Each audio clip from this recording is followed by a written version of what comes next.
সংক্ষিপ্ত। আমি আবারও বাংলাদেশে জনগণ এবং সর্বস্তরের জনগণ যারা এই দিনগুলোতে বিভিন্ন মিছিলে বা বিভিন্নভাবে আমাদের প্রতি সহানুভূতি প্রকাশ করেছেন তাদেরকে আমি ধন্যবাদ এবং কৃতজ্ঞতা জানাই। এই যুদ্ধটা শুধু আমাদের বিরুদ্ধে কোনো যুদ্ধ নয়, এটা আসলে ইসলামী সভ্যতা, সংস্কৃতি এবং পুরা মুসলিম উম্মার বিরুদ্ধে একটা যুদ্ধ। 6টা জাহাজ যেটা হরমুজ প্রণালীতে বাংলাদেশের সেখানে রয়েছে, এই 6টি জাহাজ যাতে নিরাপদে আসতে পারে আমাদের কাছে বাংলাদেশ সরকার এই ব্যাপারে সহায়তা চেয়েছে। আমরা এটা জানিয়েছি এবং এই ব্যাপারে সর্বাত্মক সহযোগিতা করা হবে। জাহাজের পূর্ণাঙ্গ যে স্পেসিফিকেশন এগুলো আমরা গত সপ্তাহে আমাদের হাতে পেয়েছি।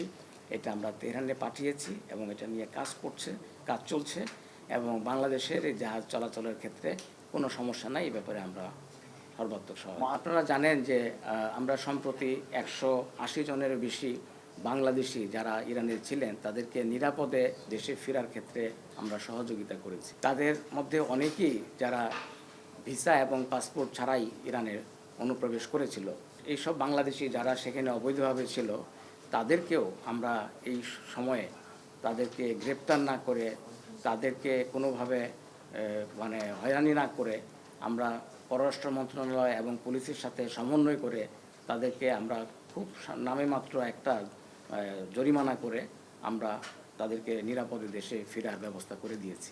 ইরানে কত বাংলাদেশি আছে তার কোনো সুনির্দিষ্ট পরিসংখ্যান আমাদের হাতে নেই, তবে তেহরানে বাংলাদেশ দূতাবাস যদি কোনো বাংলাদেশিকে আমাদের কাছে তার নাম লিস্ট পাঠায় এবং অবশ্যই আমরা তাকে দেশে নিরাপদে ফিরে আসার সব ধরনের সহযোগিতা করব।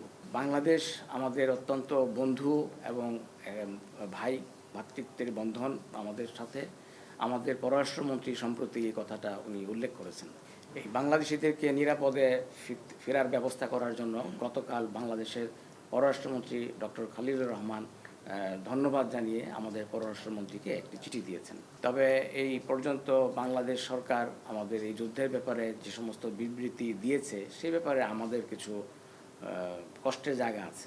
যখন আমরা দেখতে পাই যে স্পেনের মতো আরও অনেক ইউরোপীয় দেশ এবং আমেরিকার ভিতরেও সেখানে জনগণের বিশাল বিশাল মিছিল এবং সেখানেও বিভিন্ন কর্মকর্তারা তারা এই যুদ্ধকে সরাসরি নিন্দাবাদ জানাচ্ছে এবং এটা সমালোচনা করছে, সেই হিসাবে আমরা আশা করি যে বাংলাদেশ এ ব্যাপারে কোনো অস্পষ্ট বিবৃতি না দিয়ে তারাও এ ব্যাপারে একটা সুস্পষ্ট অবস্থান গ্রহণ করবে।